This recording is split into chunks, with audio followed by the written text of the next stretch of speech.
So I want to dive a little deeper into the kind of ideas around damage control, because what I'm calling this podcast is divorce damage control. Can you give me some top tips that you believe that would help individuals who really do not want to go down this contentious path, on kind of ways that they can flip the switch, flip the script in their own minds to be able to not go down that. I mean, I'm hoping nobody pushes anybody down the stairs, Yeah, me obviously, too. never want to get to the point No. of wanting to feel violent. And if you have that rage, like obviously get help to figure out why you have so much rage, because that's part of it. But Hmm. there's also the softer side of that outside of the violence in your life. Like, Hmm. what are the top tips for people to say, like, you don't have to make that decision for it to be contentious? My goodness. So, number one is going to be open and non argued conversations. Like, do not add rebuttals. Like, people should be able to share, whether it's your partner, your spouse, your kids who are of an age to have conversations. Like, it should not be argued what they're feeling, what they're experiencing, where they're at. We do this actually every week. So we do like a family council, which we love. And yeah, we pull the whole family in and everyone gets to share what they're happy about and what they're frustrated about, whether it's so and so is leaving their lights on at night and it's keeping me awake, or so and so never plays with me. Like, it's so big and we all usually end up crying throughout it because it's beautiful.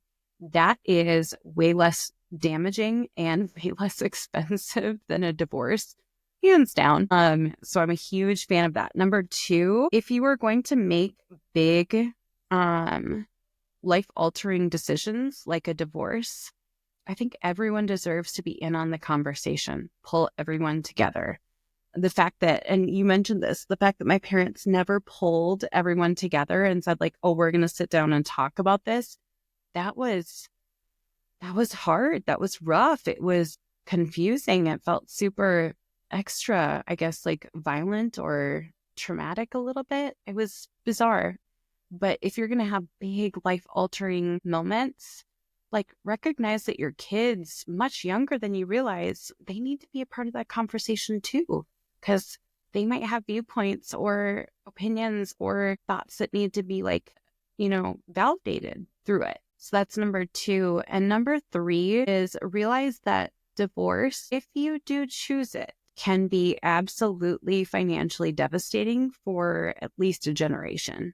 And this is a big thing. It may mean that your kids can't get financial aid in college. It could mean that your kids don't have the support for like getting a car or figuring out like the next steps to getting a job.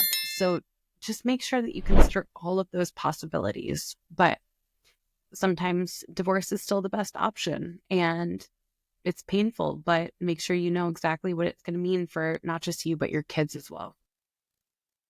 Yeah, that last comment you made about the finances, and it's something that we talk a lot about. And, getting to the point where you can get prepared to go into mediation versus litigation can save you tens to hundreds of thousands of dollars. And you have to decide where you want to put your money. If you want to put your money in the pockets of the lawyers, great.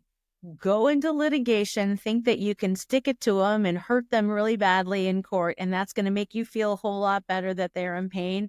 Guess what? You're both going to be in pain. You're both going to suffer because you're both going to be poor, and like you said, that money that you're giving to the lawyers because you can't come to an agreement will definitely affect your kids. And yes, it could prevent them from going to college because it might be their college fund that you're using to pay the lawyers.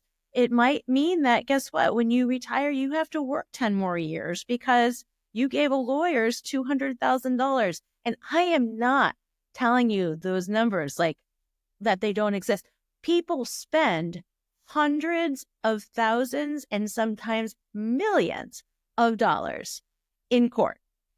And sometimes it can take 12 years. I sat next to a woman the other day, it was $1.2 million and 12 years. And she says, all I ended up with was the house and the kids. I'm like, well, those are the kids are what's most important. And granted, if I had that much money to like give to somebody, like I would spend that on my kids, but I'm not going to spend 12 years of my life fighting over stuff, No, it's just stuff, it's not, and I'd much rather spend 12 years of my life trying to make money myself and not worry about, you know, how somebody else, how I deserve somebody else's money when I just gave a lawyer $1.2 million and sent their children to college, you know? Yeah, that's a whole plate right there. Yeah, I mean, it's taken away from your kid's college and giving it to the lawyer's college. So there's just alternative ways. So I really appreciate you bringing up the financial piece, because the two pieces to wanting to be better than bitter, the two pieces that we talk about is reducing the likelihood of long-lasting trauma for your children. That's why you want to be better than bitter. And number two is your finances, saving yourself money. Who wants to spend tens to hundreds and thousands of dollars and time on lawyer fees?